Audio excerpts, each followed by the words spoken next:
What's going on, guys? Adam Comero, host of the Duke Basketball Corner podcast, here with a quick cold open before this new episode starts. I'm going to put this message before all of the 2018-19 season-ending episodes wrapping up this season, just to put it out there that I am looking for a co-host. So for next season, we can even start this summer.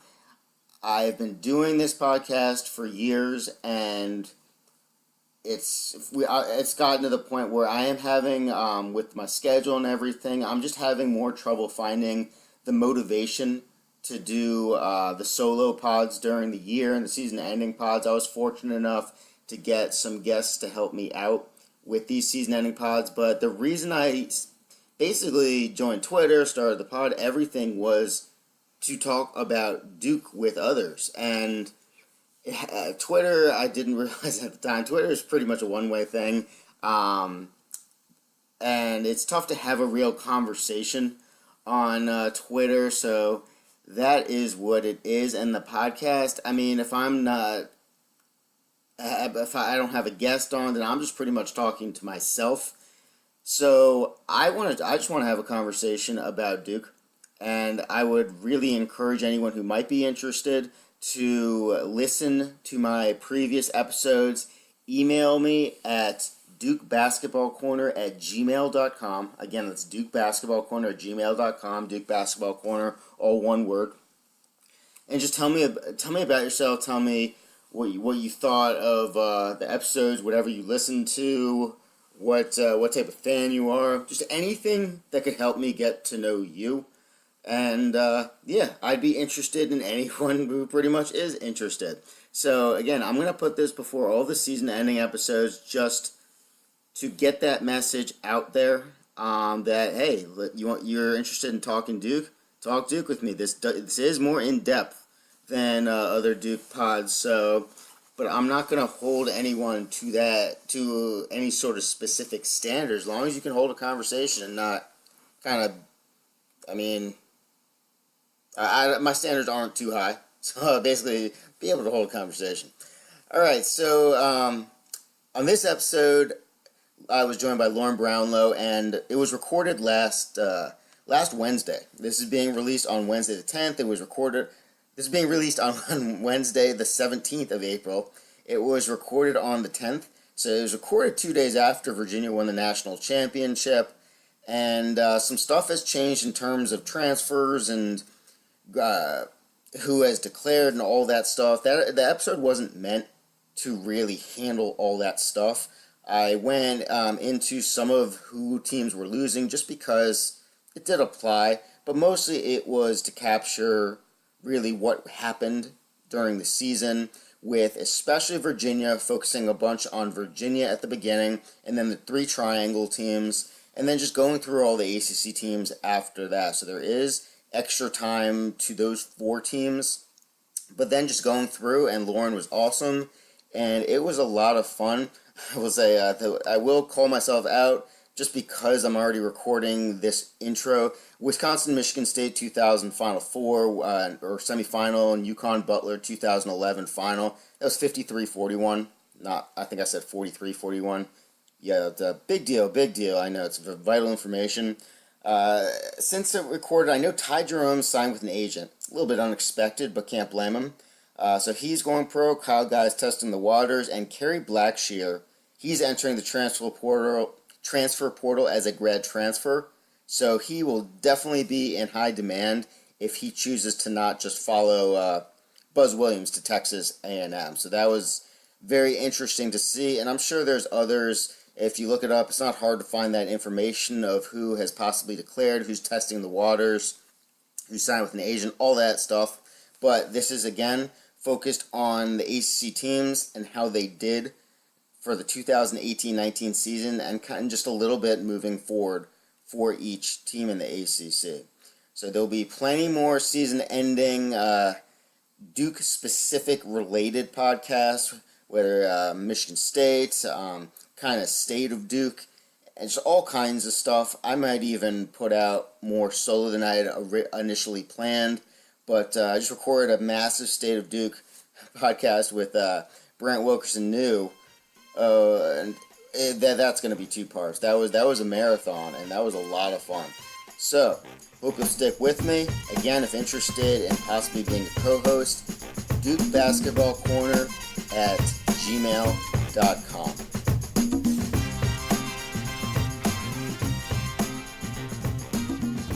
What's going on, guys? Adam Comro here with the Duke Basketball Corner podcast, and what I felt would be a good idea for this episode is to kind of go around the ACC with each team and just see how we feel about different teams and how their seasons went, because I know with Virginia winning the national championship, really cool for them, really cool for Bennett. I think we're all too ready to jump on forward, and that's fine for those who choose to do that. But for me personally, I wasn't able to kind of go in depth into each team during the season as much as I would like, so there may be some things I missed out on. And there's a lot that happened during the year I think would be good to know from an ACC insider. So I brought on Lauren Brownlow, and she's going to help us out here. She provides ACC and more triangle-specific coverage for 999 The Fan and WRAL, along with her Topics and Takes podcast, the most boringly named podcast since Duke Basketball Corner, in my opinion. But so we're going to kind of go around. Obviously, we'll spend more time on Virginia and Duke and everything in the triangle than the others. But just to kind of help us out and really not tell us how to feel, but just help us to give some context around the ACC basketball season for 2018-19. So thanks so much for joining me, Lauren. And the first question I want to ask is 10 out of the last 19 years, a team from the ACC has either won or been the runner-up. It's 8 titles, 2 runner-ups, plus another 2 champs in Louisville and Syracuse if you want to count prior, though I guess you'd need to subtract Maryland's 2002 championship if you're going to do that. How much do you choose or not choose to use the NCAA tournament as almost a referendum on how the seasons go? Because, I mean, you think back to like the 70s, if you didn't win the conference tournament, you weren't even getting there. So it's kind of, you can go one way or the other, but I think sometimes we go too far, sometimes too far the other way. How do you feel about that subject? Yeah, I mean, I think you're right. I think we do. It is such a random event, or it can be. I mean, one off night, one player getting hurt at the wrong time, whatever it is, and all of a sudden you're out. I will say this. I think the fact that there has been sort of more of a diversity of ACC teams, like you mentioned, winning titles or getting to Final Fours is a good thing for the league ultimately. I think Texas Tech, if I'm not mistaken, I think was only the second team since like the 50s to play in the title game from the Big 12 that's not Kansas. That's not great. Even in a random event like this one, I think you want to see here and there at least some of your teams, making a Final Four, winning a title. Like the Big Ten doesn't have a title since 2000, Michigan State's last title as well. That doesn't mean that your league stinks. Obviously, that's not the only measure, but I think it is a good thing, even in such a random event that, it doesn't always tell you how good or bad a program is if they can't, progress past a certain point. It is a little bit of a necessary measuring stick. I think even if you look at Final Fours and nothing else, I think it's an important measuring stick to use in terms of like which teams are at that higher level and can sort of threaten for that type of a run. Yeah, I mean, but you think about it, I mean, Coach K he was getting to so many Final Fours, he was getting to championship games, but he was still known as the coach who couldn't win the big one, really, until they upset UNLV and then beat Kansas in the 91 final. Then, I mean, basically what people do is just move on to whoever's next. So now that Tony Bennett's won, so now it's going to be whoever it is, whether it's Scott Drew at Baylor or Mike Bray or Leonard Hamilton, whoever. We'll just move on to the next. Mark Few, probably. Yeah, exactly. So I think we're too quick to say who can't done it rather than give credit to who can at some points. But yeah, I mean that's a great point about like the Big 12 and other conferences. I think Oklahoma made the final one time, but they didn't win it. So yeah, that's a great point. So, I mean, that one other thing about that specifically is I'm still trying to figure out what's I think Coach K, obviously the total wins and the tournament championships, as well as just the longevity of everything, that's obviously kind of GOAT status numbers. But, I mean, the two things that really stick out are he's had two chances in the Elite Eight to make the Final Four and he made the Final Four in 1986. And he had two chances the past 2 years to make it 32 and 33 years later. That's just unreal the more I think about it. Then the other thing is, in 34 tournament appearances since the tournament was expanded in 85, he's never been seated below 2 twice in a row. Like, that's mind-boggling to me. So that I think those two stats kind of is just a real credit to the longevity and just the high standard of his program. And however many Final Fours and championships, those are great. And obviously banners, as he makes clear, those are the priorities. But, I mean, to not be seated below 2 twice in a row for 34 appearances, and you could say, like, you can't say 34 straight times because there's the 95 missed it, but in the 34 straight times they've made it, never below 2 twice in a row, that's unreal to me.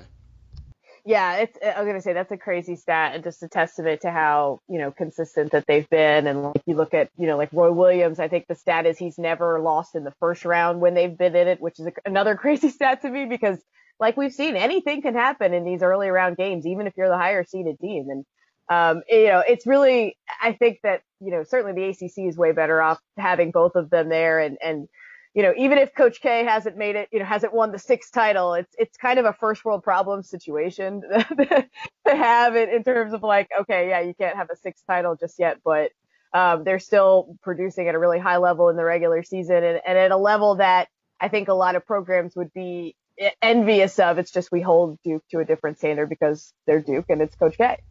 Yeah, and we'll talk plenty about Duke, but let's start out deservedly with Virginia because, I mean, there's just so many players in different situations. Obviously, the Bennett era is the focus, but still, you could talk about guys like Curtis Staples, Junior Burrow, Corey Alexander, Brian Stith, John Crotty. Go before that with Olden Polynice, Rick Carlisle, the big man, Ralph Sampson, who, to be honest, I had no idea that Braxton Key, they're actually cousins. I'm sure you knew that, but I had no idea him and Ralph Sampson. He calls him uncle because I guess that's just the way they do. But that was a cool little connection there. There's been a big history. Virginia's been such a successful program, but since they haven't won the quote unquote big game, I mean, this was just so big. And then with Bennett, you got Malcolm Brogdon, Justin Anderson, Joe Harris, Mike Scott, Roger Mason, and just countless others. This is just, it's a really cool kind of accomplishment because, as I was saying, no matter how good Bennett has done in the regular season and plenty of times in the ACC tournament, he was always known, or not always, just for the past few years, he's been known as the coach who couldn't win the big one. And everyone loved to forget how DeAndre Hunter did not play versus UMBC last year. So it's just, you could say the college basketball gods might have been looking out for UVA this year. They were down with, I think the stat is like 13 seconds or less in their last 3 games of the tournament, and they managed to win all of them. There were some interesting calls, but that happens in every game. I just think overall it's deserved, it's an accomplishment, and I'm honestly happy for him. Yeah, I mean, I think it's great. It's nice to see because, I felt like I was having dumb arguments with people half the time because it's like, well, it doesn't mean anything if they can't win a big one. And I'm like, okay, I understand that it will mean more when they actually do win the national title. But at the same time, that doesn't mean everything they've accomplished in the regular season means nothing. Like, it doesn't suddenly invalidate everything that they do just because they haven't won a title yet. But yeah, so I think it was really nice to sort of get that sort of critique, or however you want to put it, off of the resume, so to speak. And it's nice, for me as someone who appreciates what they do, and even more so now that they've added some wrinkles to what they do offensively, I appreciate them even more for that. And I think it's been an evolution for Tony and Tony Bennett, and I think he's adjusted really well. And that's what you have to do when you want to be a great coach. You can't just coach one way forever and hope it works enough to, do what you want to do. You have to be able to adjust and change. And, credit to him and his staff that they were able to do that after what happened against UMBC. They sort of looked at things and said, this is what we have to do. And they added some different stuff to that offense, and it worked really well. And like I said, I've enjoyed watching them play. I enjoy what they do. And I was happy to see it pay off so that people can stop saying, well, I guess it doesn't work in March. Yeah, because I remember, I think Quinn Cook, he's the one who started at Duke with the whole banners mean everything, we're going banner hunting. But I think sometimes we forget, Quinn Cook hadn't won any banner at Duke, including the ACC tournament. So that was just about getting him something. Obviously, the NCAA tournament's the most important. But UVA, they've proven the ability to win these one-game small sample sizes. And not to kind of beat a dead horse, but I mean, these are 18 to 22-year-olds, most of them. If, let's say, they got in an argument with a girlfriend the day before, that could screw up their entire next game. I mean, before the NCAA started, before the NBA started doing, making like the first round best of 7, I think it used to be best of 3. Or best of 5. I just remember, like, the Nuggets, they beat the Sonics one year, and Dikembe Mutombo was just on the ground squeezing a basketball, screaming, and it was just such a huge 8-1 seed upset. And if they had played a larger sample size, I'm not sure that would have happened. So I think that was best of 3. Then you take it to one game in a 6-game tournament sample size. It's just anything can happen. So I know we've kind of already gone over this, but I think if they were going to get unlucky in past years, then it was great to see them have a little luck on their side now. Yeah, no doubt. I agree.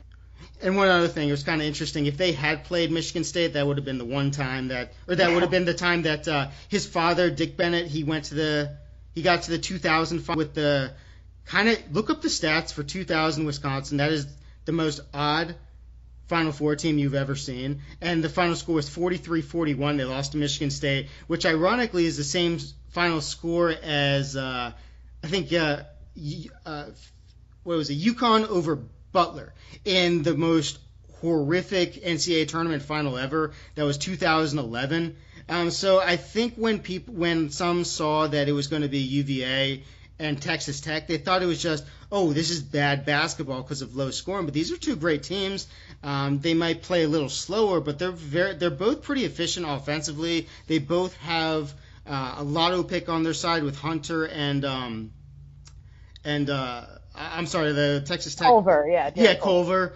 So I mean, they were skilled offensively. So I think it was a really exciting NCAA tournament final. So that was really nice to see. And then also, just as you were talking about the wrinkles, it wasn't just blocker mover that Bennett played. It was a lot of continuity ball screen and even just totally clearing out.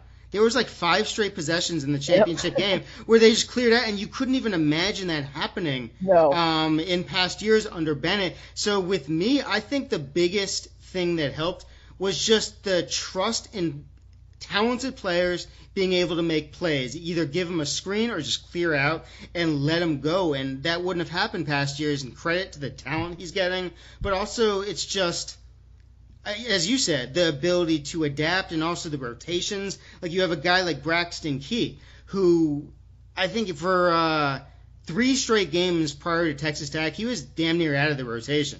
I think he played like 1 minute in one game, then like 3 minutes in the next, I think 10 minutes the game before. Then he was a better matchup than Diakite, so he played 29 in the final. And it's just guys are ready to step up. They had the trust. So I think a lot of it was just trusting to go out of your comfort zone by Bennett. I may not be exact on that, but that's what I saw from my perspective. Yeah, I definitely agree with that. And you're right, it's a matchup thing. I mean, there were games earlier in the season where Kihei Clark was not the right guy to be on the court. And I think after that first Duke game, especially when RJ Barrett was at the point and Kihei was very clearly not someone who belonged on the court at that time. I think after that game, Tony sort of adjusted a little better. And in games where there was a lot more size and Kihei was going to struggle to guard some people, he just didn't play him quite as much. Jack Salt was somebody he played less. He played him only 4 minutes in the title game. And that was somebody that I know Virginia fans would go crazy about because he doesn't play offense as well as they would have wanted. But I mean, look, you're not going to play for Tony if you don't defend like he wants you to. And, that's why Jay Huff, we didn't see a lot of Jay Huff, and we'll probably see more of him in years to come. Cause I think it takes Virginia bigs a few years, to really get into that system and know what they have to do and how to do it defensively. So, I think, it's like you said, everybody stepped up when they needed to sort of fill their own roles. And I just wish that that type of ISO clear out would have been around when Malcolm Brogdon was there. Do you think the key to Virginia was Was Diakite coloring his hair? It's I mean, I definitely was not super a fan of that. Not that he cares or asked me. And I know they roasted him. I know DeAndre Hunter roasted him with Cisco on his Instagram story at one point, which I found to be hilarious. But I mean, it seemed to work for him. I mean, he certainly played. I thought he played great for most of the NCAA tournament. He's a guy that I thought would really make a big leap this year, and he showed flashes, but not quite all the time. And I think he is another guy that I expect to take kind of a monumental leap forward next year for them. Do you think his shot against Purdue will be known as kind of the iconic moment of the tournament? I mean, obviously for Virginia, but the iconic moment of that entire tournament? I want it to be the assist from Kihei Clark because that's a great point. I mean, not to, Mamadi has to make the shot, but that assist was, I mean, honestly, it was a spectacular pass. I watched it.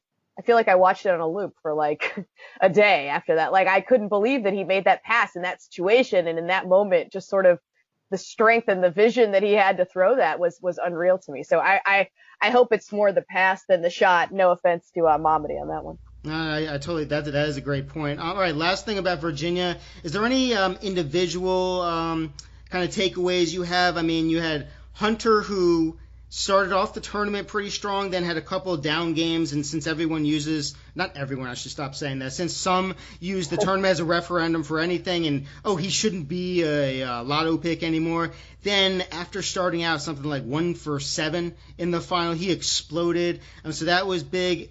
I look at him. I need to watch more film on him to see exactly, but there are some Kawhi Leonard comparisons, but that could just be a lazy take of kind of defense first and a quiet guy. But then there's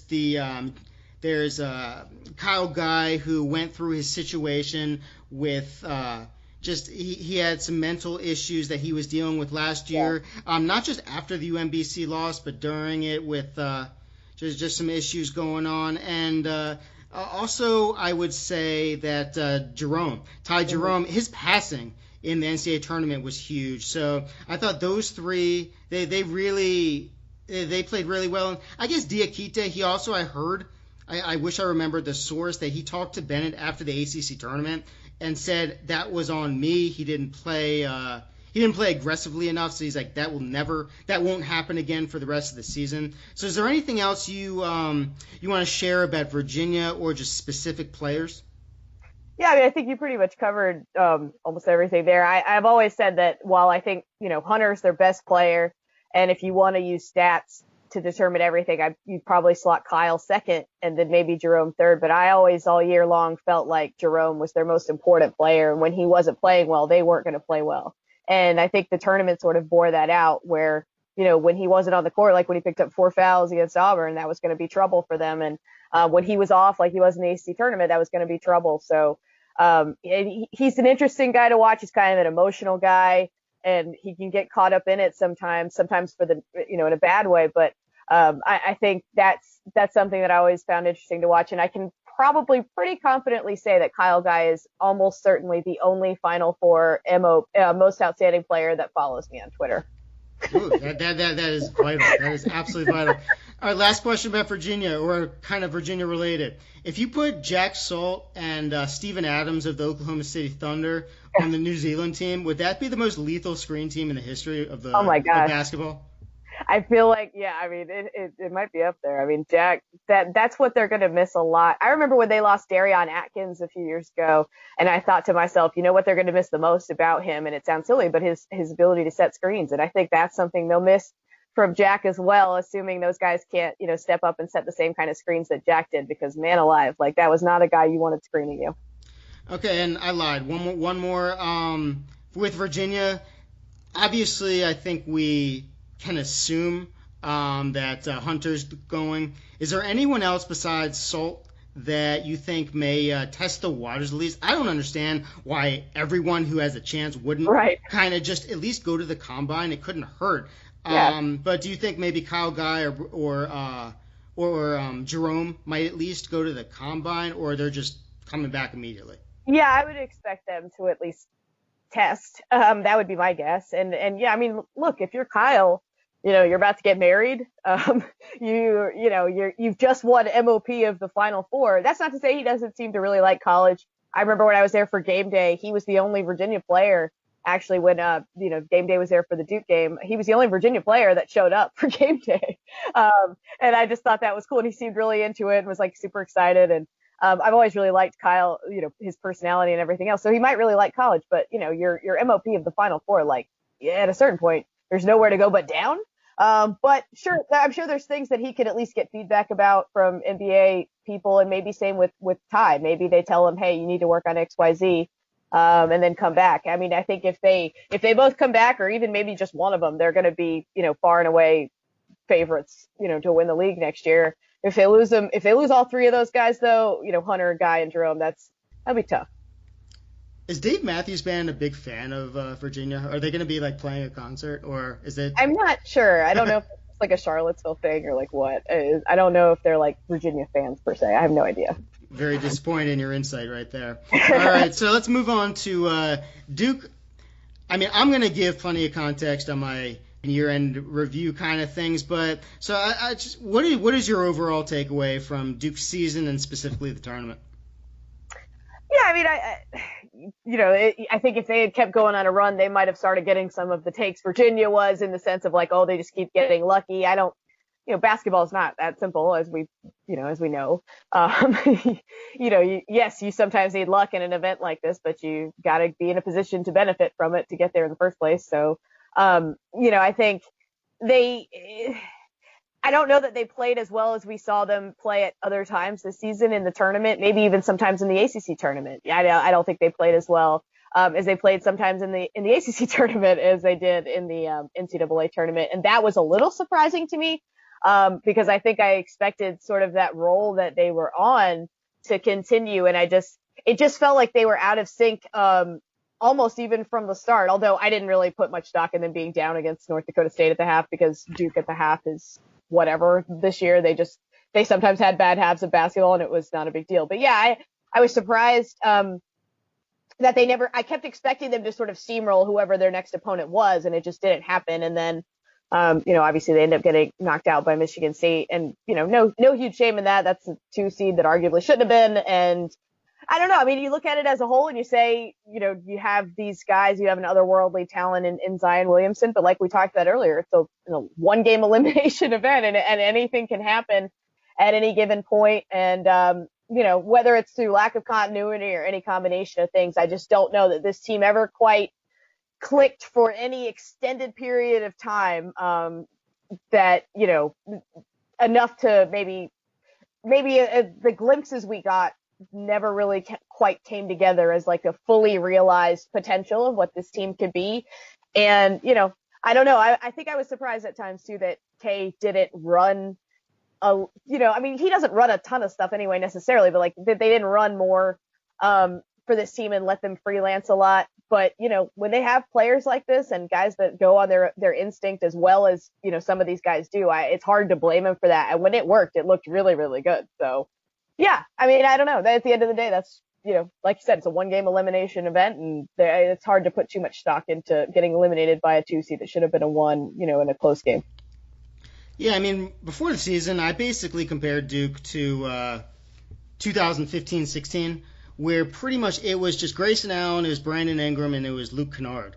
And I said the defense, this was after the Canada trip, so I said the defense did look better, the communication did look better, and even at that time they didn't have Trey or Cam in those games. But I saw immediately the potential for better defense. So I said, I think the 2 biggest things, in my opinion, were, number 1, Kay continuously adapting throughout the season, not just putting in a system and just letting him go, not just occasional wrinkles, but actually within games changing things up and basically playing to the skill sets of the players, and doing that will work to the benefit of the team. So arranging the team, arranging plays, arranging the system to the best abilities of the players. I think some would say, oh, that's just kind of too far for individuals, but no, that helps the team as well. And he did that at times, like maybe specifically the Syracuse game without Zion, where he had Trey flashing into the high post more.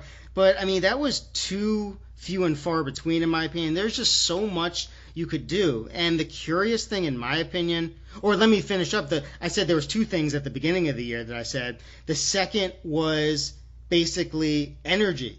And that's going to be fueled from a lot of live ball turnovers. It could also be fueled from just basically pushing the pace no matter what. But live ball turnovers was key. And then you look at the last game of the season and all the stats trending into that game. I mean, I reeled off a boatload of stats for my Michigan State preview going into that with the podcast, and it's just everything was trending negatively. So in terms of what happened in that game, wasn't shocking, but still, it was Duke's second lowest forced turnover percentage of the season, and it was their second worst turnover percentage in how they turned the ball over. They were playing a team that was ranked, I believe, 344 out of 353 teams in forced turnover percentage. I think I even remember telling you that on Twitter or something. It's like, how are they different than the past years? Because that's what I felt hurt them in past years. So I was watching games before, and I realized, oh, wow, they're just running off everything. It doesn't matter if it's a turnover. So I actually checked the stats. I think it was hoopmath.com, and whether their opponent makes it or misses it, they're running off everything. Everything is transition for them. So I was basically saying Duke better get back no matter what. So they were running off Duke on those, and then you combine that with Duke just turning it over all the time. It was a recipe for disaster. The fact that Duke was still able to be that close, and it still came down to another free throw disaster at the end of the game, just shows how talented Duke was. But they just weren't a good offensive team. I agree with you 100%. Good half-court offensive team. I agree with you 100% in the fact that Kay let them freelance a little too much. And the most curious thing of the season is how difficult it is for freshmen, more times than not, to communicate, to play a complicated defensive system. And he trusted that with these guys, with the switching, with the communication there, playing man-to-man. And if he trusted them to do that, I'm not sure why they couldn't be trusted to handle, I guess, more complicated sets on offense. So I don't know. It was very curious. I'll go into that more. But those are basically the major things I took away. So I agree with you 100%. In the half-court offense, especially though initiated by RJ, instead of kind of using Trey a little more, just being more creative. I think that hurt them at the end. But even so, it came down to playing with fire. You miss free throws within like less than a minute left. I think they had won 7 straight games where that happened. And they won 7 straight games by 1 or 2 in situations like that before that final game. You are playing with fire. It's not a stat that you can just say can be repeated over and over to win games like that. It leaves too much up to chance. Yeah, and I think that I'm looking at KenPom here, and it looks like they only lost one game this year where they attempted fewer than a third of their shots from 3. And I don't think that that's a coincidence either. I think that there were some times where they had a tendency, through a variety of reasons, but still to fall in love with that shot, even though they were never very good at it all year long. So that's something that I noticed as well going through this. And I'm like, why would they ever take that many threes going through? And I'm like, oh, right, they didn't have Zion in that game or whatever. But still, I mean, they still had guys capable of making 2-point shots, and it just felt like at times, even when Zion was there, at times they fell in love with taking that shot, and that was something that stuck out to me too. Yeah, I would say the biggest difference from, I guess, early, or at least up until, I would say that Syracuse game where Jack White went 0 for 10. He could provide at least reasonable. Yes. Kind of, he could keep the defense honest from not just totally packing it in. And at the beginning of the year, I said he could allow Duke to run an almost Warrior-style death lineup, playing small with maybe Zion at the 5. And that's when I thought they were at their best. And you can say those 2 Virginia games, Duke proved the ability to be a great half-court team. I don't think those are just outliers, in my opinion. Because when you look at those, I mean, you have one game where Duke's just making everything from 3. Then another where Duke's making all the mid-range shots, which is, by analytics, the lowest efficient shot imaginable. I mean, you look at the Michigan State team, the game, Duke was 1 of 10 from mid-range. The only shots they made were from right next to the rim or behind the arc, and that's the lowest amount of mid-range shots. And by mid-range, I'm just saying anything inside of three-point land, not for a layup. Right. And so, yeah, I mean, Michigan State was just allowing them to do whatever they want from outside and just trying to keep them out of the lane, able to get all the way to the hoop. So you can say that, yeah, it should have been a different situation on the last possession of the game, but I think that it's too easy, it's too much a cop-out. And bottom line, RJ got 2 free throws, which he could make, which could have sent it into overtime. And, hey, if he had made those, who knows what would have happened. But on the other hand, hey, you could also make the same argument, whether it's lucky or fortunate. Central Florida and Virginia Tech missing a billion shots right next to the rim and turning it over. A lot of their turnovers were unforced. Yeah, it just goes back to the tournament. It can be random. Yeah, no, definitely. I would agree with you on that. Okay, UNC. I mean, it's like you know what you're going to get from them, and you see the differences each year, and then it comes down to, hey, guess what? They gave up 7 million three-pointers in the second half versus Auburn. So it's like same UNC as always, but it is a shame because, I mean, this team they were much more well-rounded than I thought from previous years. Yeah, they ran off everything, but their half-court offense was really efficient, great passing team. They were a better defensive rebounding team than typical. I mean, Roy had the exact point guard. He usually loves to just run all the time, and Kobe White. You had Cam Johnson really making strides. It's just you would think they had everything. I mean, with Luke May with the bigger goatee, would you agree or disagree? He kind of looks like Sean Crest. Oh my gosh.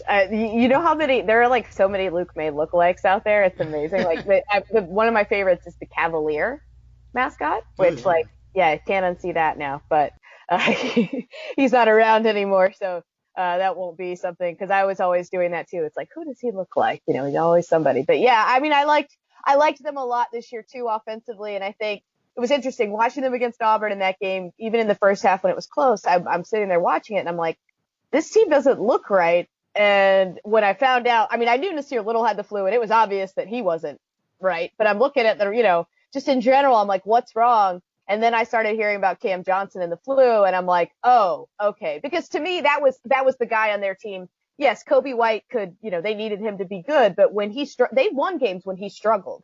They didn't win as many when Cam Johnson either wasn't in or wasn't right. And it didn't happen very often, and it did in that game. And that's, I think, what at least in part led to their early exit. But yeah, I mean, really the only thing that they weren't especially good at by UNC standards, I guess, is offensive rebounding. And even that, they were still one of the top teams in the country at it. It was just a low percentage for a Roy Williams team. But yeah, I mean, that's everything else they were very good at. I enjoyed watching them this year. They were pretty balanced. I think it was just sort of the perfect storm, like you said, of their defense, which leads to open threes anyway, and then Auburn, a team that loves to shoot them.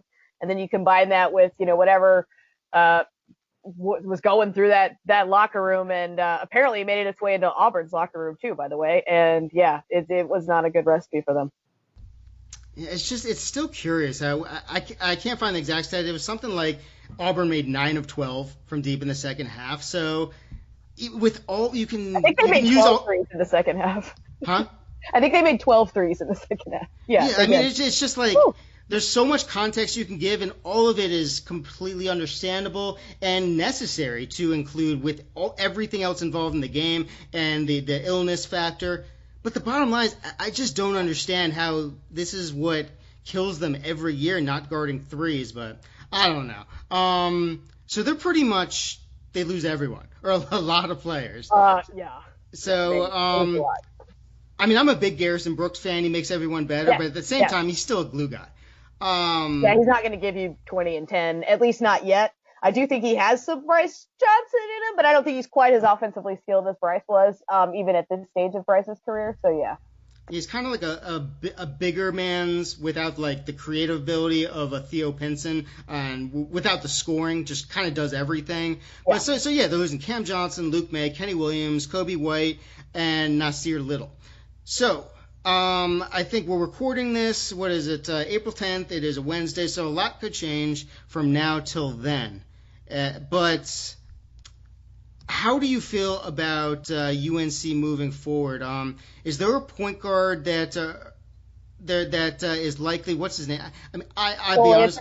Yeah. Yeah, I don't really. I don't either. I'm not a fan of recruiting, so Me neither. yeah. So I mean, obviously, if they get him, that would be a big deal.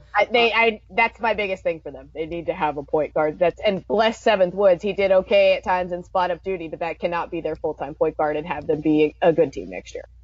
Yeah, and let me see who else they have. Armando Bacot, I think that's his name. Or if I'm sorry if I'm mispronouncing that. That's right. I had to look it up too. Yeah, Jeremiah Francis. Is here a three-star point guard. He's a 3-star because he's coming off 2 straight knee surgeries too, including just a microfracture that caused him to miss his senior year. So that's not great.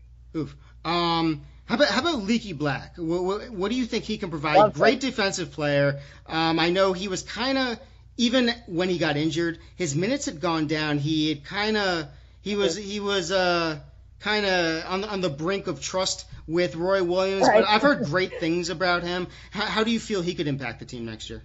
Yeah, he's a guy that I think maybe could have, he was kind of in that, 5 to 7 minutes-ish range in ACC play. And I do think potentially he could have won Roy's trust back enough to get into that 10 to 12 range, because I like his game a lot. He's very versatile. He can play, in theory, I think Roy has said he could play 1 through 5 in theory. I don't know that he'll ever put him at the 5, but he did, I saw him play some point. I saw him play, at 6'7", playing the point is pretty cool, but he's a good ball handler too. He's a little skinny, but I'm sure they'll try to bulk him up a little bit in the offseason. He sees the floor really well, I think. And like you said, he's pretty solid defensively and a pretty decent rebounder. I like the versatility of his game too. And, you mentioned the Theo thing with Garrison Brooks. I think that there's some Theo potential in Leaky as well. Oh, okay. That would be nice to see. I was a big Penson fan. Sterling Manley, I thought he would have a better season. Obviously, the injury that held him back a bit. They also have KJ Smith, Kenny Smith's kid, and there's Brandon Robinson and Brandon Huffman. Are there any of those names you feel could make an impact? I think Brandon Robinson, a lot of people have him on that sort of Kenny Williams track where, his first couple of years weren't great. And by the time he was an upperclassman, he became this big time contributor. And obviously with a little bit of a year delay in Brandon's track with, he's going to be a senior next year, but, really, really good shooter. I think he's improved. What I like to look at with some of these guys too is the sort of trajectory of their careers. And, looking at his stats, he just gets better and better and better each and every year. And he was a great shooter for them this year, especially later in the year.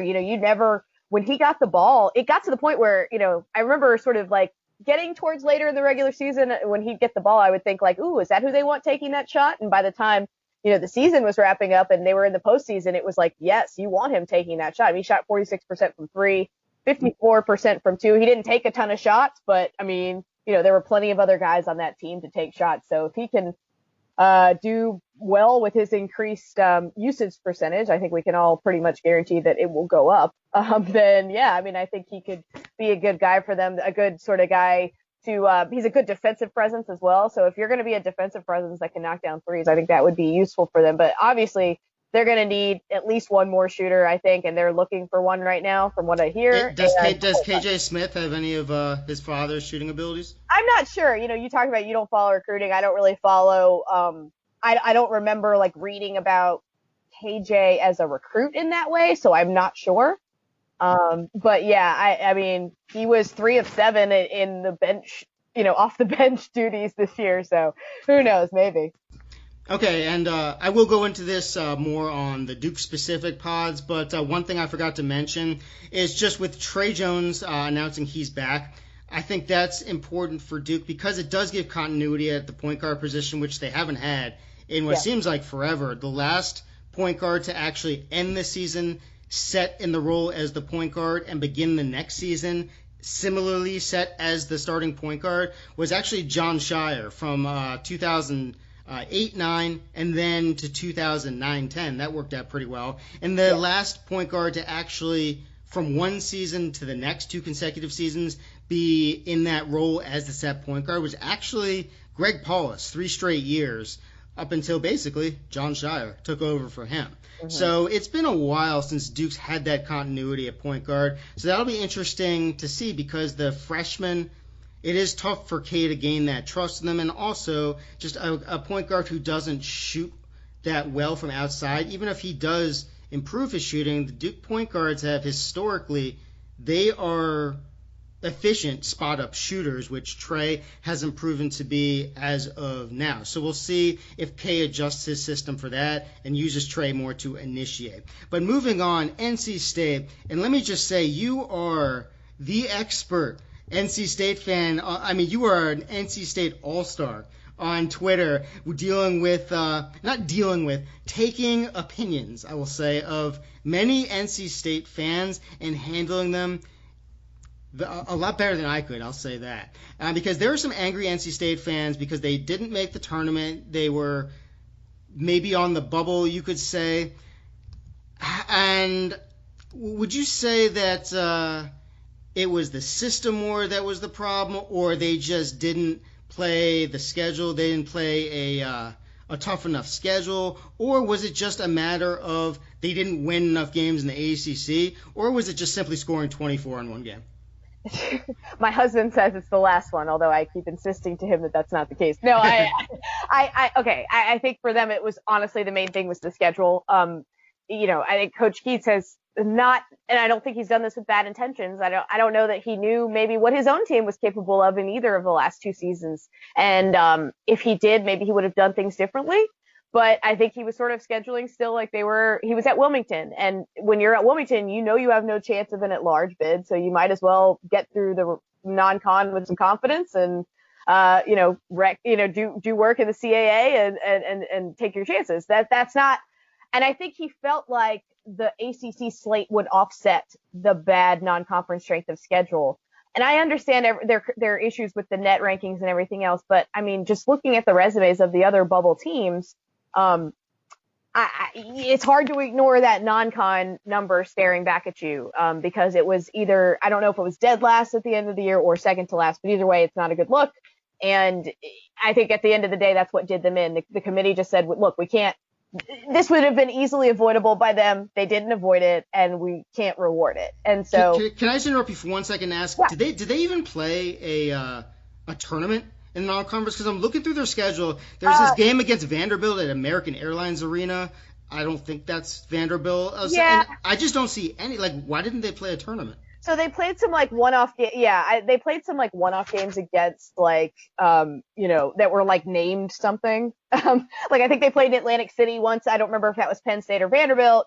And then they played, like you said, another neutral court game against one of those two. But yeah, those were on the schedule. And I think they also felt like those would offset, some of the non-con issues too, especially Vanderbilt, who was preseason top 25. So they felt like, okay, with the ACC slate playing these non-conference games that are marquee, we'll be good to go, and Big Ten Challenge, that'll offset everything. And it's not so much, not when everybody else you play in non-con basically is garbage. So that's, I think, what did them in. I do understand their beef with quadrant one wins because not all of those are created equally. And I did think that there were some teams that I felt like were less deserving than they were. And that, if you stack up a bunch of quadrant wins against teams ranked 50 to 70, it's not NC State, it's not NC State's fault that they're not getting those types of chances in the ACC, because the ACC was either dreck or great. They were either playing one seeds or teams that finished below 500. So, they didn't get a lot of those opportunities, and they didn't win the opportunities that they did get, but they also just didn't get as many as some other teams did in their leagues because they didn't have,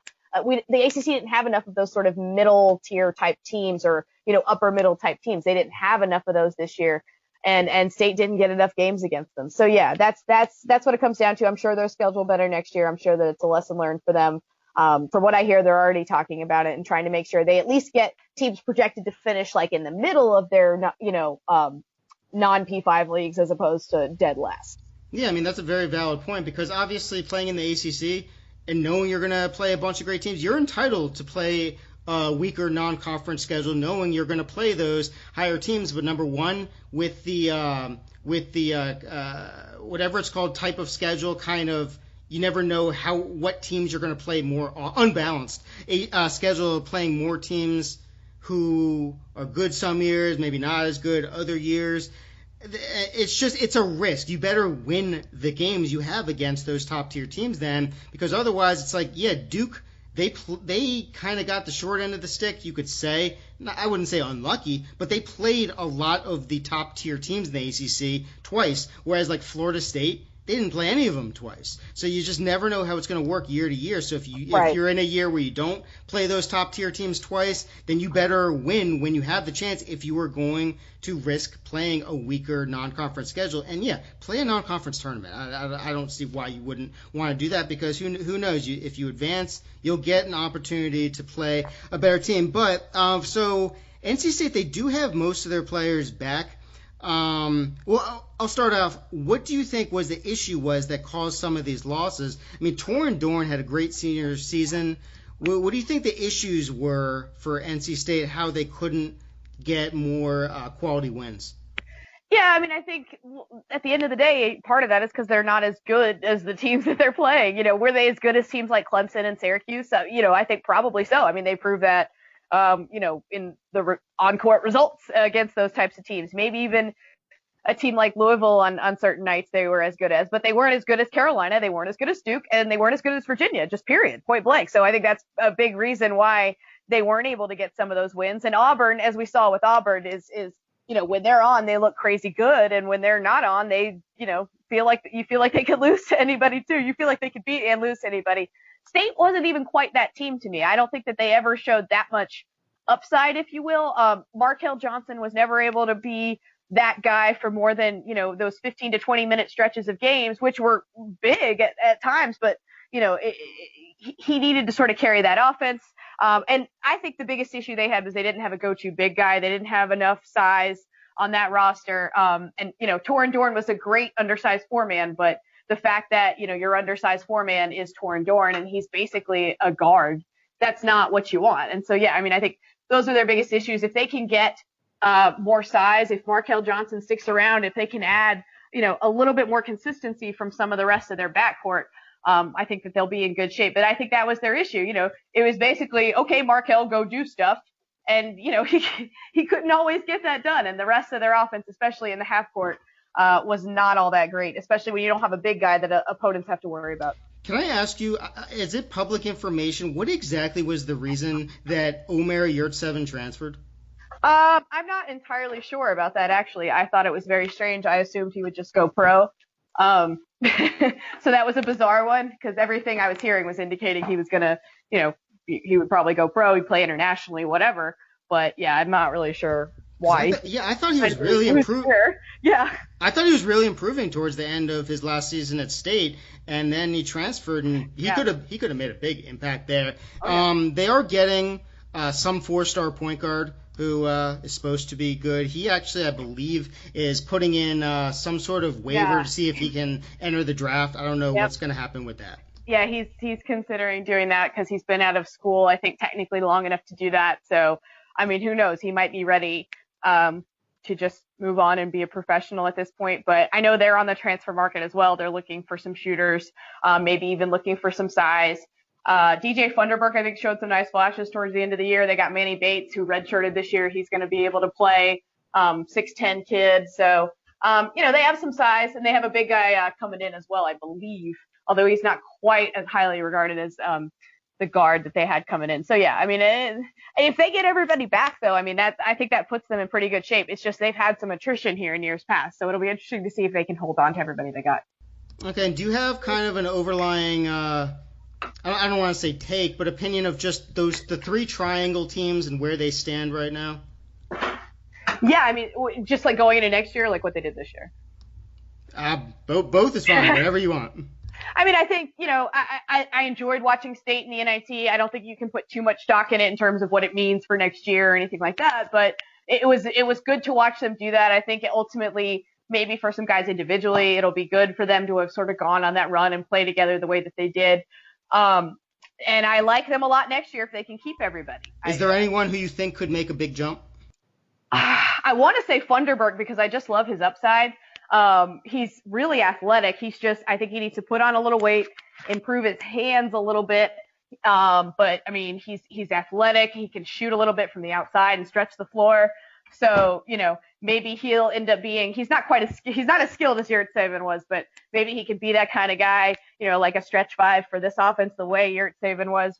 in his year with Keats. But yeah, I like him a lot and his upside, what he can do. Okay, and I love his name. Funny. Yeah.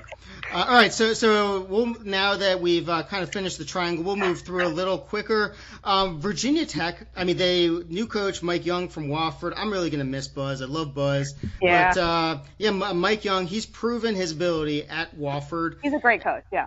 Yeah, I mean, I can't even imagine the recruiting war for Kerry Blackshear if he becomes a grad transfer. I mean, but basically, yeah, they're losing the whole team. Besides Wabise Beatty, if I'm pronouncing that right. He's in the portal right now as well. Oh my god. All right. So I guess it was like PJ Horn, but yeah, I mean, but to concentrate on this season, Virginia Tech, they were just an awesome team to watch. They had exactly what Buzz really recruited a ton at Marquette with those guys that they can just.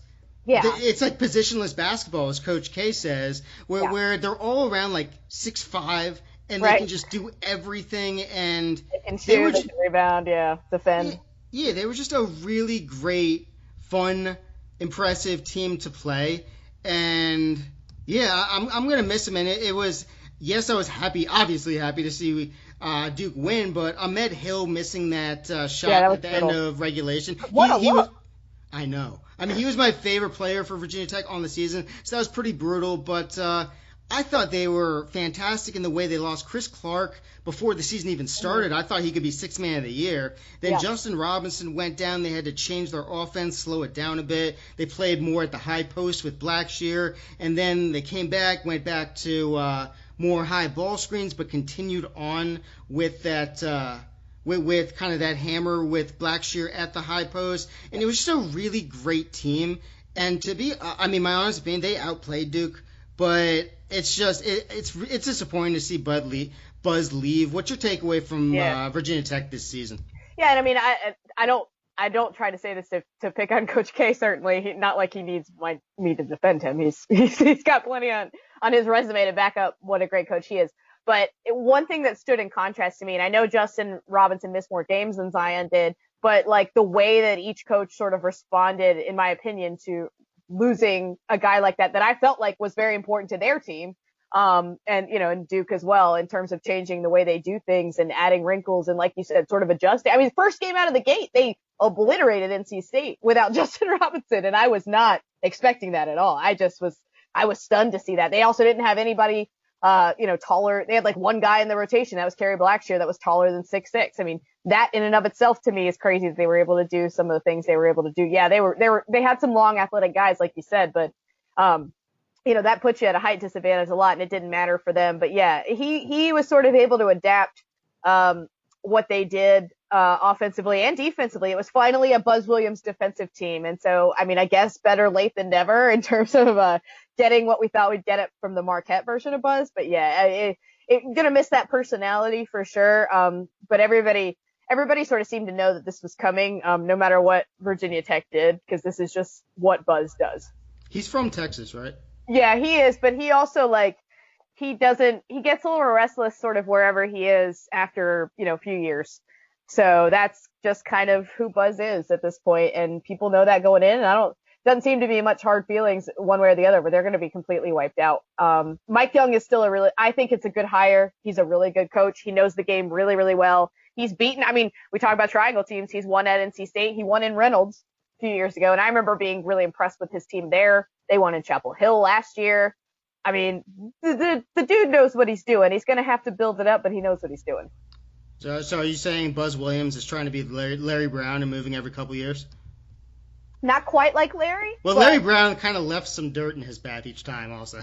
So. Well, there is that, yes. But yeah, Buzz is like a 5 to 7 year guy, and then he'll move on. Okay, Florida State, same as Virginia Tech. They had a lot of upperclassmen, and they were the most inconsistent team. They could win any game, lose any game before last season, and then it all came together, and it was really cool to see. I thought they had the makings of what could have been a really special tournament, and then Phil Cofert's father passed away. It was just really sad, and now they're going to lose 5 out of the top 8 scorers. Yep. And it's just, I really enjoyed watching that team in terms of the way they were able to use players in different kinds of roles, and everyone accepted it. And They had a lot of young talent combined with some more experience. I would say for next year, I'm actually intrigued because even though they have the rotation is going to be slimmer, I do think that might actually help in terms of bigger roles for each. Like Cabangeli is a stud. Hopefully he's not leaving. He declared that he's gonna he intends to hire an Damn it! All right, forget. All right, so everything I say is now worthless. I know. Is MJ Walker gone too? I need to see what he's listed as here. Let me see. MJ Walker, sophomore, so he should be back. Well, I was thinking, he has talent. Obviously, he's been way too inconsistent, but some of these guys who are just like crazy talented, they might go anyway. But, he has the talent. So, he could be the go-to guy, but I really love Devin Vassell and Raekwon Gray, who I actually refer to as Lil Zion. I think those guys could step up, but, I'd really hope that Cabangeli will be back. But as for this season, I really love the way things were headed. I love the way Forrest, if he can really take on a bigger role as a point guard and be a little more aggressive. I think that health there too. Yeah, he was dealing with turf toe all year, and I think that really held back his play at times. Terrence Mann, great year, a little inconsistent as typical, but and then PJ Savoy, he just chucks it each time, so I think he kind of fell out of favor for a bit. But I love Florida State, and it's just a really shame about Cofer. Yeah, that was something where, when they were able to win with that first game without Phil and, with everything that was going on around them, I thought they were a great story for that one game in a tournament that, you really look for those, and there are plenty of them, but it was really cool to see. Phil Cofer's been one of my favorite players to watch for a couple years now, and it was really great to see him, have some really nice moments here late in his career. And I hate that for him and his family, and I hate that he couldn't be out there for their game against Gonzaga. Hope that they're doing better. But look, Leonard Hamilton is going to have almost the same type of roster from year to year. They're going to be long. They're going to be, he's going to play a ton of dudes, and it's going to be dudes that we feel like we've never heard of before. And we're like, who's that guy? And all of a sudden, somebody steps up, and I think, Leonard's not the best coach in the conference or anything, but I think he probably deserves a little more respect than he gets from time to time. And I enjoy watching them, and you kind of know what you're going to get with FSU from year to year. They're probably going to have another pretty good recruiting class, although like you, I don't really follow that. So, I think that they'll be all right, but it was a shame that, Phil had to miss that trip out to San Jose and miss their last game. All right, Louisville, pretty solid year under Chris Mack, his first year. They used some of the pack line principles as Virginia. They suffered some of the same kind of second half meltdowns, probably more than they did the year before. Most notably, many remember UVA when DeAndre Hunter hit a banked in 3 from 2 years ago. And they were up like by double digits halfway through the second half in at least 5 games where they just melted down. People think of Duke, but the game before, I think they were Florida State. Yeah. Yeah, they were up by 10 with like 8 minutes left. They lost that one too. Yep. So I think that's got to drain you mentally. They lost 8 of their last 11, including the last game, ironically, to Minnesota under Richard Pitino. But no, the NCAA doesn't do storylines. They don't do narratives. Right. I'm almost afraid to ask. Is Jordan Nwora back? He declared, I believe. God damn. Well, right. At least he's going to, I don't know that he hired an agent or anything, but I think he's going to test the waters. And when I give a disappointed reaction, that's just me wishing he was back. Obviously, I support the players, whatever they want. Sure. But I'm just disappointed as a fan. So, that's tough.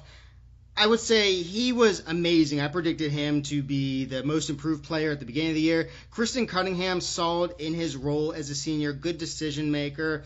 Yeah. Stephen Enoch is someone who, man, I look at him and there's so much talent. So if he's a hard worker, sky's the limit for him. Both of their bigs to me are intriguing because at times they look amazing and you're like, wow, these guys are great. And then at times you're like, why are you like this? And so I think, they sort of summed up Louisville to me in a lot of ways where you're like, okay, if both of them weren't on, if one of them wasn't on, if both of them weren't on, Louisville was always going to be in big trouble. And I think some of that led to sort of some of those late game meltdowns and whatnot. But I think those guys are really intriguing at times, have really nice skill sets, great rebounders, great shot blockers. And it was nice to sort of roll the dice for Chris Mack and say like, well, if Enoch's not having a good game, I can put in Malik and vice versa. But yeah, I mean, I think one of those guys or both maybe will take a leap next year. And then they got to stay out of foul trouble though. And they've got I don't follow recruiting either,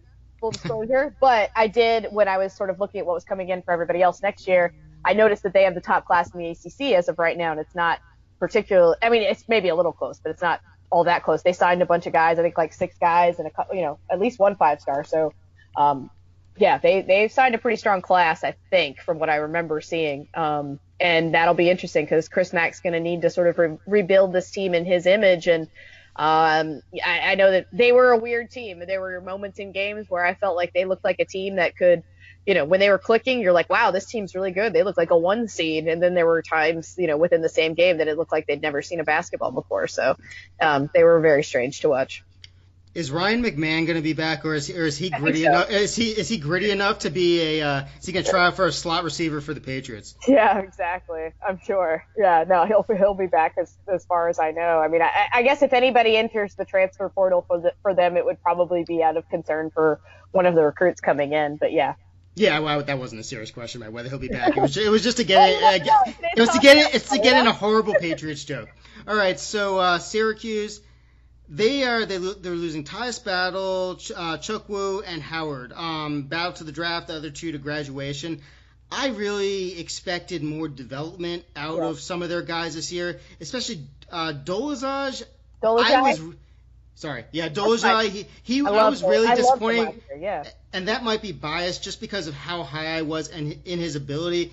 I mean, yeah, I was too.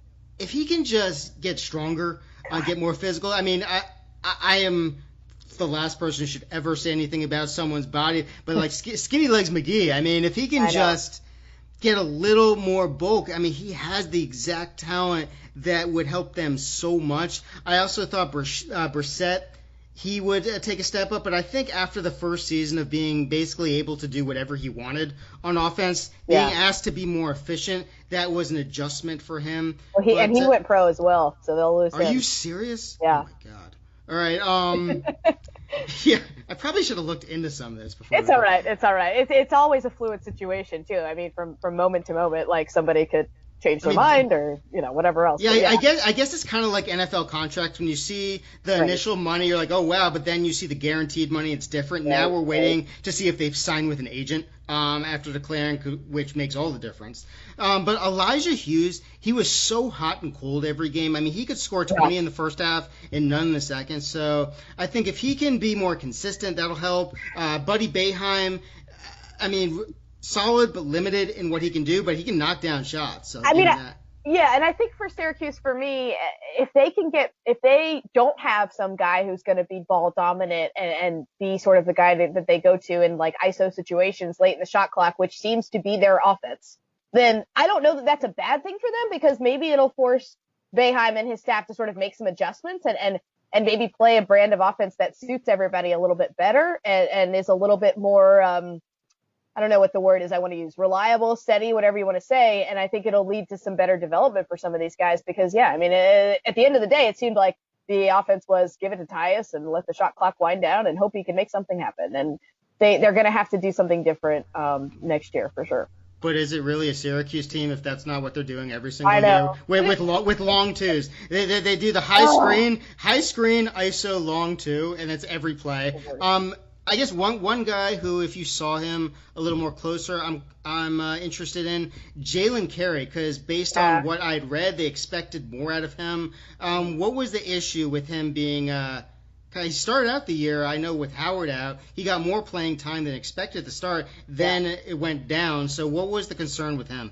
Yeah, I mean, some of it I think was Buddy Boeheim playing well, and so instead of Jalen playing for Frank, it was Buddy getting in there. But I mean, look, Jalen, he didn't rebound very well. He had a very high turnover rate. My goodness, 34.1%, which is very bad. And so, if you can't produce and you're going to turn the ball over a lot, especially for a team like Syracuse that doesn't have a ton of possessions, and you're not hitting from three, he was just 17% from three. I don't think that's going to lend you to getting a ton of minutes in Boeheim's system. So yeah, I mean, I think they're going to have to, he looks like he didn't I'm trying to find the last game he played in where he didn't have a turnover, and you have to go back to January. So that's not great. But yeah, they're going to have to get more from everybody on this roster, quite frankly, because they're going to be losing a lot. Okay, Wake Forest. I mean, what is the deal that they're saying like this is like Danny Manning's on the hot seat now? I mean, he's a good recruiter, but we're still kind of the jury's out if that might be being nice on how good an in-game coach he is. Jalen Horde, I know he's looking into possible draft scenarios, but we haven't seen the development. No. Brandon Childress I do like, but you can't put so much on his shoulders. Right. Chauncey Brown, I was hoping, I mean, he has the ability, but I was hoping for more of a leap from him too. Yeah, I mean, I thought it was going to be even bigger, and it's just there hasn't been much continuity because there's always that one stud that Manning gets, but you don't know what's going to be around him. I mean, they're young, so there is potential, which might be why Wake Forest, whoever's the AD, is giving him another chance. But how did you feel about their performance this year and moving forward into next year? What can possibly correlate? I mean, I'll say this: they played much better late in the year than I expected them to, especially after that game they had against North Carolina at home, where, I mean, I forget what it was to start, 18-0, something like that, and you're just like, you just are watching them like, are you serious right now? And it was not good. But then, they won at Notre Dame, and they don't win many road games. Then they get obliterated at State, and they beat Miami, and I think. And they got blown out at home by Syracuse. But then the way they played at Duke, obviously in a game they arguably should have won. And then the way they played at home against Florida State even to end the season, it definitely raised my eyebrow enough that I was like, wow, maybe there is something here. Maybe there's a spark here. But I thought that really they were horrible defensively against Miami in the ACC tournament, and that's been their biggest issue. They're not a good defensive team, and like you said, they've had some continuity issues for a variety of reasons. The biggest positive thing I could say about Danny Manning is he's always managed to develop a big. Olivier Sarr, whether he was hurt or whatever, just did not take that step this year to be that guy that we've seen some of his others, do. Even some guys that we weren't sure would be able to do that have taken a step forward, but they didn't have that guy this year. And yeah, I mean, it just feels like we're all sort of biding our time here until the inevitable happens to Danny, but we'll see. Okay, the most disappointing team in this season was Clemson. I mean, they started out, I believe, 22 in the AP poll, and you can take that with a grain of salt if you want. I mean, I usually do, but it still just proves that there were some high expectations, and in my opinion, deservedly so. They were experienced, they had everything, but when it came down to it, they lost a lot of close games, and while I said that close games, I don't know how much kind of the repeatability factor is with that. But the bottom line is Duke, even though you could say they were fortunate in some, you could give the ball to certain guys and just say, go make a play and expect at least some sort of positive results most of the time. Clemson, they were such a great system team, but I think that's what hurt them. You couldn't just give the ball to one guy and say, go make a play, no matter. Marquise Reed, such a good player. I actually thought he should have been at least second team instead of third. I thought that you could even make an argument for first team. But I wouldn't have hated that either, yeah. Yeah, I mean, they were a great team, but it's just they lost a lot of close games, and they really underperformed up to what I felt, me personally, that they would be at the beginning of the year. Yeah, Shelton Mitchell didn't really take the step that I thought he might take this year. I don't think he wasn't good enough for them this year to be really, really good.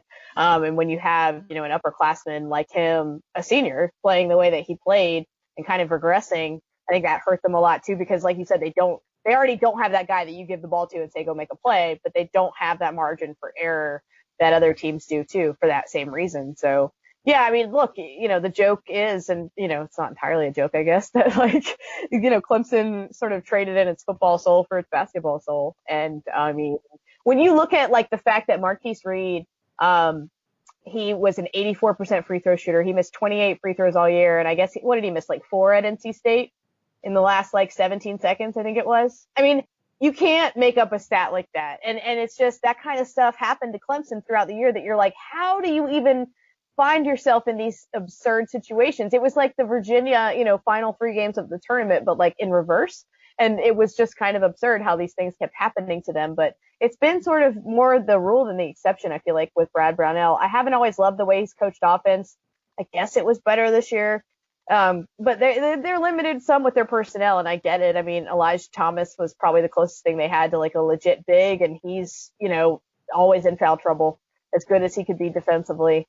So, it's not good though for them right now. Like they lose a ton, and I don't know if they have a ton coming in. So that's not the best news for Brad Brownell. Yeah, I mean, I agree with Elijah Thomas, definitely the most skilled player, but also in foul trouble. They were actually leading Duke, and the game was in their favor in terms of tempo. Then he picked up his second foul with like 8 minutes left to go in the first half, and it was just when they grab hold of that momentum, it's tough to get it back. And as you said, you can't make that stuff up about missed free throws at the end. You have to have the talent to make up for it, for unfortunate situations. And while Duke could do that for many games, I mean, even them, they were hurt by it by the end. So Clemson, they did lack that talent. So it's going to be, at least based on players expected for next season, it could be a rough go of it for Clemson. Let's see here. We have Georgia Tech. Georgia Tech, same thing in terms of they don't have a bunch of playmakers. I do like Alvarado. Banks is a beast on defense. I think DeVoe, he's a great shooter. I think he's the one guy who maybe they can hope will develop enough to become some sort of scoring threat off the bounce. But other than that, I think they are really underrated defensively. One of the best defensive teams in the country, in my opinion. I think Banks helped that a lot. But it was just a struggle to score offensively, so they had to play really slow just to kind of get the game in their favor to be competitive.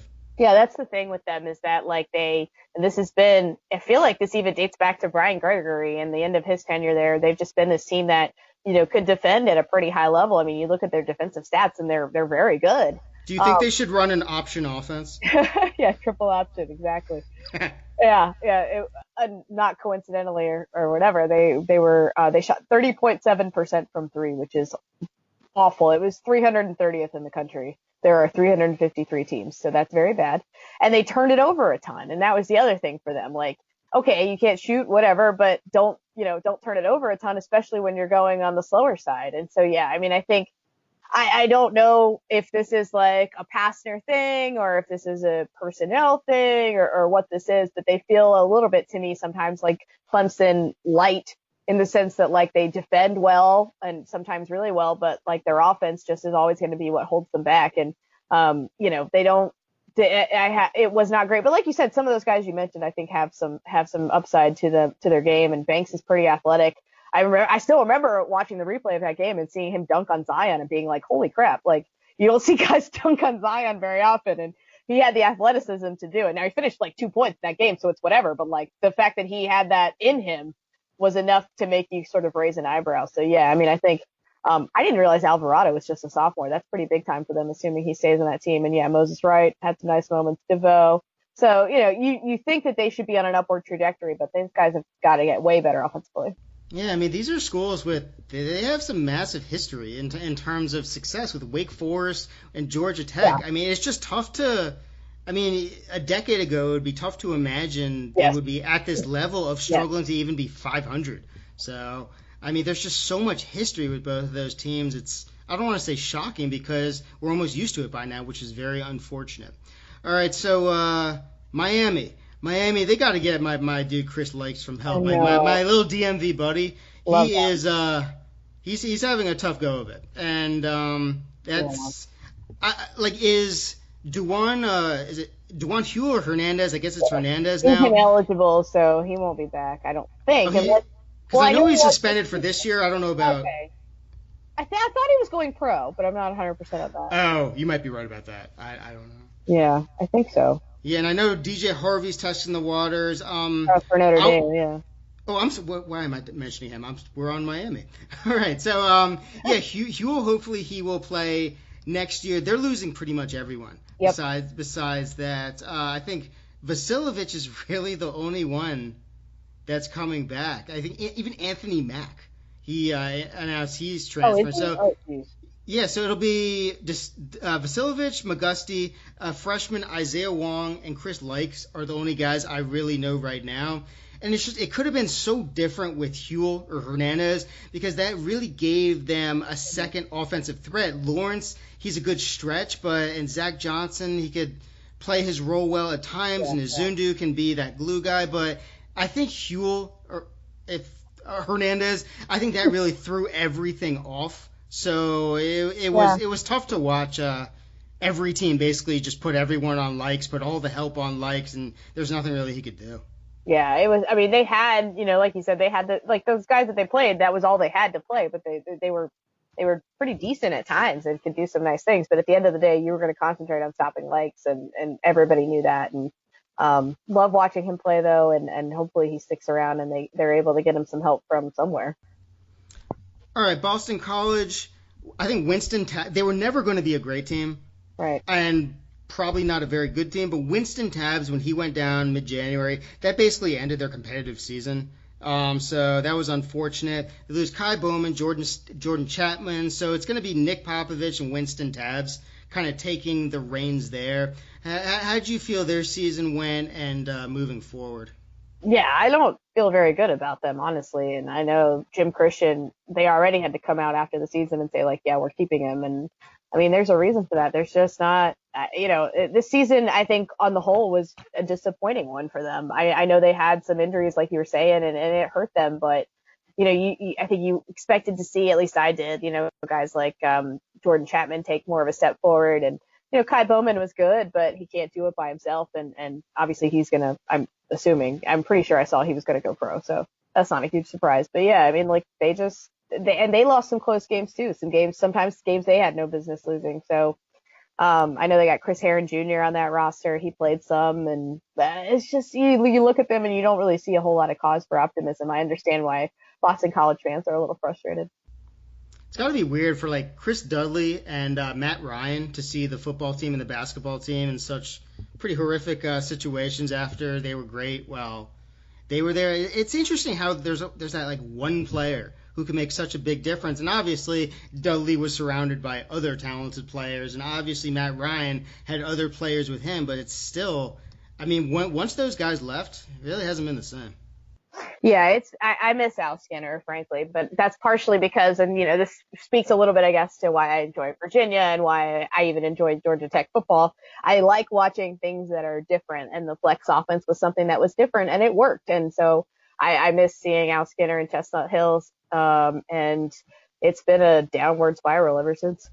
Yeah, I mean, I even remember like Gary Williams back in the day. He was great for them, and I think sometimes as fans, with a team that might not be expected to be good, once a coach gets them to the level where they're consistently good to very good, but might not be able to take the step towards greatness, then fans all of a sudden get like really rebellious. That's why who's the TCU coach used to be at Pitt? Jamie Dixon. Yeah. Yeah, I feel like that's what happened with him. Pitt was great, or not. They were very good year after year, and I think the fans, they almost held it against him that he was never able to take them from great to like elite. Right. But it's almost unfair, so I don't know. Yeah, I mean, this has been bad though. So. That's true. Okay, Notre Dame. It was a very odd thing to see Notre Dame not be kind of what they usually are under Mike Bray, and what's his name? Pfluger. He played too many minutes to be able to come back, right? Well, evidently they're going to be able to get him back. I didn't know this either. I was texting with a friend the other day, another media member, and he was saying something about Pfluger, and I was like, "What do you mean?" And he was like, "Well, they got him. They're going to be able to get him a medical redshirt." I was like, "Oh, that's awesome. Yeah, that's great great for them. Yeah, especially with, like you said a minute ago, losing DJ Harvey.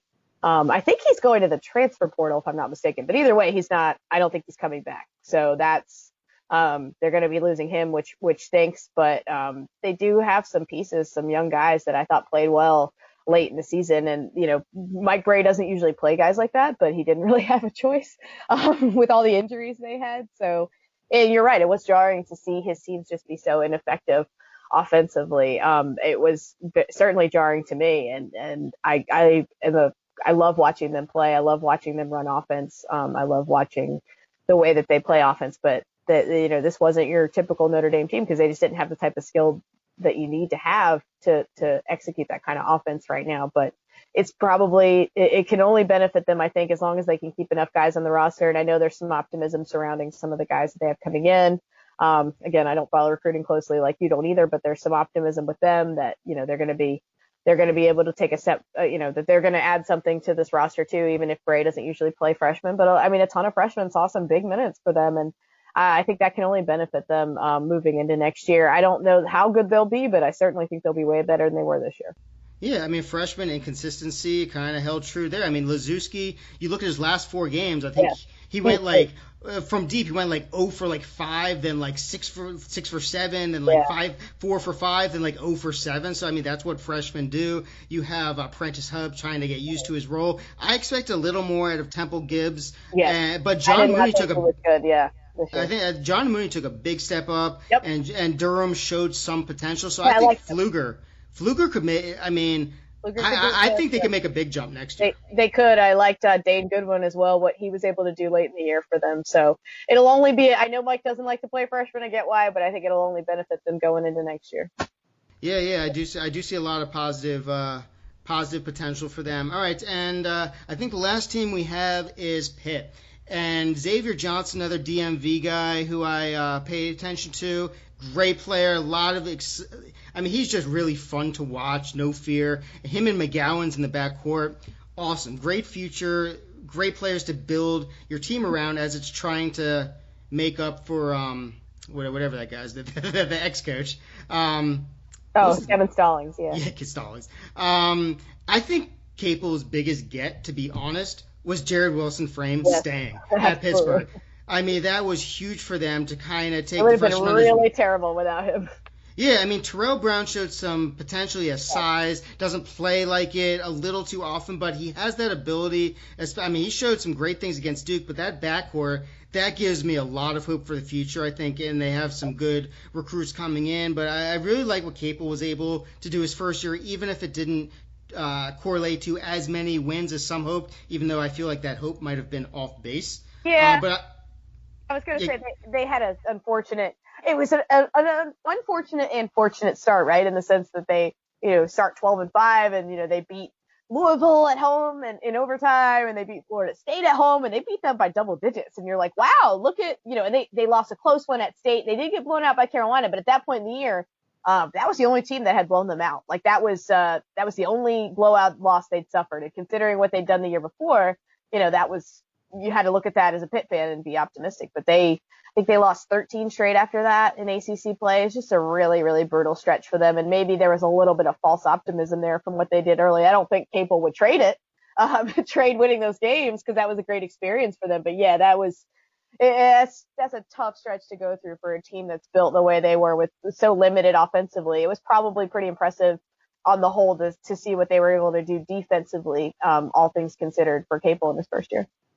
Okay, so on the whole, I would say the ACC, they had a really solid season, though, as you mentioned earlier, I think they were top and bottom heavy, not too much middle. They got 5 out of, I believe, 5 teams out of the Sweet 16. Really impressive. I think Florida State possibly could have gone further, but you never know, since they didn't have Kofor. But I think it was an impressive season. The overall this year to next, how it's going to go is a lot of experience this year when you look at the teams. Next year, there's going to be a lot of inexperienced teams. So I think there's a lot more uncertainty heading into next year than it was as we headed into this season. Yeah, I think that there'll be more of a middle in this next year's ACC, which is not the worst thing if you're looking for quadrant 1 wins, I guess. But I think there'll be a little bit more of that, and I think it'll be a little bit more crowded around the top, assuming Virginia maybe has a little more attrition than we think, because if they bring almost everybody back, they'll probably, you would have to think they might run away with it if they bring almost everybody back. But yeah, Carolina's certainly going to take a step back. Duke will take maybe somewhat of one. How much of one is TBD. But it helps all those teams, too, that the rest of the league is going to take a step back, too. And it'll probably help the league on the whole, that I don't know that there's going to be like a truly, truly awful team in next year's ACC, just at least based on what last year's teams did and what they might be bringing back. I don't know that we're going to have 6 teams under 500, which that's not an acceptable number, I don't think, for the ACC, and that's something that I think will change next year. You think Clemson could compete at all? I don't know. They worry me. It's logical for me to say it's going to be a tire fire, but the rest of them, I think, the bottom of the league, I think, will take some steps up because at least right now, they bring back some guys, and maybe you look at Miami as a potential team you circle and go, oh, I don't know, maybe Boston College too, but Clemson, but I think the very bottom of the league is only going to get better with Notre Dame and Pitt. It's looking to improve, maybe even Georgia Tech. So that'll help because having 6 teams under 500 is not good. No, not at all. All right, well, I think this was a lot of fun, just kind of running down the league bit by bit. Obviously, since we both don't follow recruiting, there were some surprises in terms of who's going to be back. But I think this year, especially because there was more experience in some of the teams, obviously from a Duke podcast perspective, not much experience on Duke, which possibly hurt the team in the overall result as well as through the season. But I think there's a lot of teams that really benefited from that experience. Won't be there next year, but UVA, the team that did win, all of a sudden now it's Bennett's that coach that you look at his name and he's a winner instead of not being able to win the big one, which is exactly how ridiculous that the takes go once a team wins it, which is funny. Yeah, it's actually interesting. If I said before this tournament in the last 20, who had won the most? What team? Not just ACC overall. Before this year, in the last 20, what team had won the most tournaments? Gosh. I don't know that one off the top of my head. I'm trying to think. So it would be 99. So, well, is it Duke? It might be Duke. No, I actually didn't want to mention 99 because that way it would have kind of given your way. Duke 3, UNC 3, but UConn won in 99. UConn won 4 out of 16 years. UConn won 4 from 99 through 2014. Crazy. Okay, yeah, that makes sense. I knew it was a trick in some way. I just didn't know how. yeah. I mean, you have then Nova with 2, Florida with 2, Cuse, Louisville, Maryland, UVA, Kansas, MSU, and Kentucky. So you just never know. Mm-hmm. But, I mean, I don't know. I think the ACC season, a lot of fun, and should be again next year. So, Lauren, thanks so much. I mean, I'd love to have you on again, maybe sometime during the slow off season to kind of, I don't know, maybe discuss like lists of ACC players, lists of best games, or if not next year during the season. But either way, it was great finally having you on to chat about some ACC hoops. And thank you so much. How can everyone get in contact with you?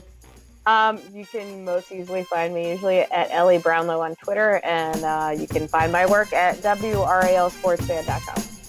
And it's very much worth it. Lauren, thanks again, and I will be talking to everyone soon.